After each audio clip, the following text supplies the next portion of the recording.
Mon nom est Brigitte Bélanger-Warner, je suis l'attachée de presse du spectacle haut du Cirque du Soleil à Las Vegas. Bienvenue au Cirque du Soleil!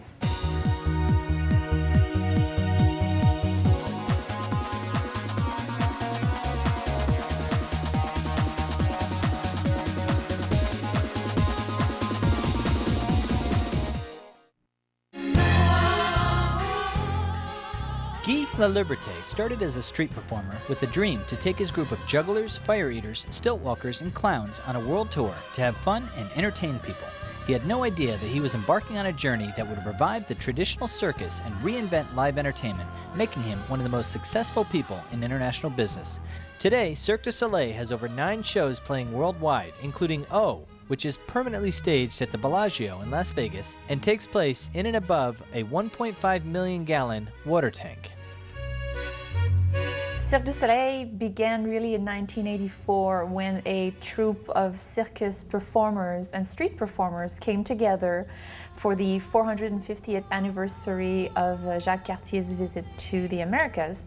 And then they quickly realized that if they wanted to perform all around the year, that they needed to go where there was a warmer climate, because performing under a tent in Canada could get pretty chilly in some winter months. So they decided to go to Los Angeles, and in 1987, they were given the opportunity to do the opening show at the Los Angeles Arts Festival.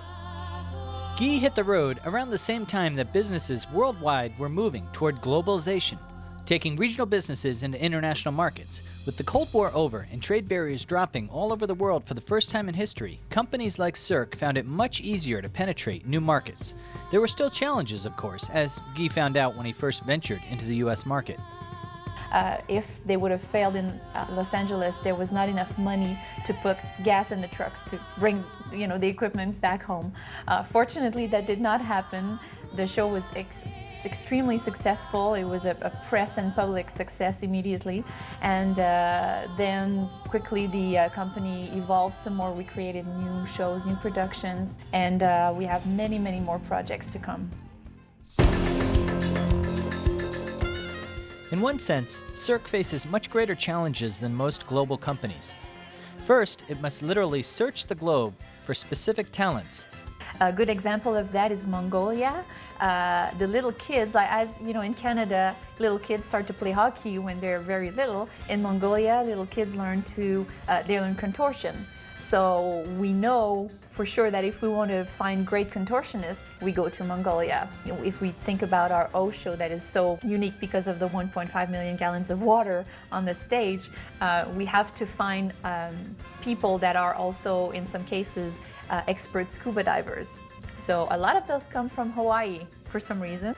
Not surprisingly, Cirque also looks to the Olympics to find talent. This can be a saving grace for events such as synchronized swimming and gymnastics that, unlike basketball and soccer, don't have professional leagues. It's interesting for the athletes to be able to continue to do what they love to do and what they've trained all their life to do, instead of going back and doing a regular job after their competition career is over. At the same time, Cirque scouts take an ethical approach, realizing that in many cases, foreign governments have spent significant money and time training these athletes. We do not approach an athlete until we know for sure that this is their last Olympics and they're done with competition. It's an ethic that we really want to respect. In addition, depending on both an athlete's culture and their particular sporting event, they may have athletic ability, but not theatrical flair. It is absolutely important that they be open. One of the things that we ask them to do in auditions is we ask an athlete to, for example, climb a rope, and then once they're up there, we ask them to sing a song. And they're totally caught off guard by that, and the way that they will react and what they will do will tell us how open an individual is to really give a lot of what he has inside. Nobody wants to pay money to buy a ticket necessarily to go, see a triple somersault. You can see that on TV. They want to feel something. They want to be touched. Secondly, Cirque du Soleil faces greater challenges because most global companies don't have to worry about the welfare of their employees during non-work hours. For Cirque traveling shows, however, employee welfare is a 24-hour-a-day concern. That includes everything from the type of food they serve to dealing with language barriers, housing, and even homesickness. Our performers are really the reason why we're all here, part of this company, and we need to take care of them, and Cirque du Soleil is really careful in making sure that the performers have everything that they need to be able to be happy and productive. Of course, Cirque du Soleil is not a life that is for everybody, and it is true that some performers have left because they were not happy being so far away from home. To help them feel more comfortable, Cirque does its best to create a family atmosphere. We really, truly are a big family because for most of us, we work together, we are brought into this environment, and Cirque du Soleil makes sure that, we bond together not only at work, but we have parties, we have trips that we can take all together. We have once a month a day where we feature, for example, Russian cuisine. And the Russian performers bring a dish from their country and they share that with the rest of the cast. Same thing that month after would be Australia or France or wherever. So that's one way that they get to share a little bit of their culture with their teammates. Although the performers are the stars of the show, there are many talented artists, designers, and technicians from around the world that work behind the curtains, coming up with solutions to Cirque's never-ending creative needs. Cirque du Soleil, of course, hires performers. We now have over 600 of them that come from all over the world. But we wouldn't be able to put on our shows without the support of wonderful technicians and support staff.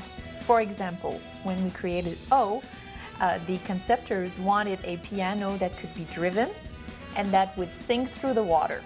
And no is not a word at Cirque du Soleil, and impossible is not a word at Cirque du Soleil. So we have teams of research people who try to design and then fabricate models and then test those, and we ended up with a piano in stainless steel that could be driven with the pedals and that would end up sinking through the water at the end of the show. Although Cirque shows are pretty much self-contained units when they travel, they often make use of local talent when staging permanent shows like in Las Vegas and Orlando. We do find locally a lot of HR people, IT, marketing and PR, of course. Especially, for example, in Las Vegas, we have a lot of really good technicians in Las Vegas, as you can imagine, with all the shows that are presented on the Strip and in the city. Cirque du Soleil also likes to give a chance to its employees to be transferred into different positions and different locations. For example, I worked in Montreal at the headquarters for 3.5 years and then was transferred to O in Las Vegas to be the publicist. The important thing for Cirque du Soleil is that when they have employees that they want to keep, they want them to be happy. So if that means transferring them elsewhere, if that's what makes them happy, they will definitely do their best to try and find them a position in a different market or on a different show. Of course, all of this talent doesn't come cheap. Cirque pays its people extremely well, and in many cases, much greater than they'd be able to earn in their home countries. The traveling shows have their own kitchen staffs who develop relationships with local suppliers to assure the freshest, healthiest meals for Cirque performers. Cirque even proudly subjects their traveling kitchens to local health and cleanliness standards. In this way, Cirque performers not only serve the communities they visit, but they're a new market in those communities as well. It's all part of the international flavor of a Cirque show. One of the main venues in which Cirque gives back to the communities it touches is its Cirque du Monde program, which teaches circus skills to local youth challenged by poverty, drugs, and homelessness. From Colombia to Singapore to Amsterdam, Cirque has expanded the horizons of thousands of young people through its caring and generosity. It's a way of giving them confidence in themselves and finding a purpose and finding out that they can achieve something by working in a team, working together. And so one of the kids became part of Cirque du Soleil as well. One of the kids that was part of the Cirque du Monde was so talented and so generous that he ended up being part of one of our shows. Guy Laliberté has not forgotten his own humble beginnings as a street performer. Guy Laliberté used to be, at one point in his life, he was living in the street as well, and you know, playing his accordion, breathing fire for money. And so we don't want to forget where we come from as a company, and it's very important. So this is why we give back to the community. With Cirque du Soleil, now a premier international brand on the way to becoming a $1 billion a year business by 2007, and Guy himself financially successful beyond his wildest dreams, Cirque du Soleil has achieved everything he had hoped for. He has brought together thousands of artists, technicians, and performers from around the globe, creating a show that works in any culture, and thus touching the lives of millions of people through a combination of energy and creativity. Come storia crunia,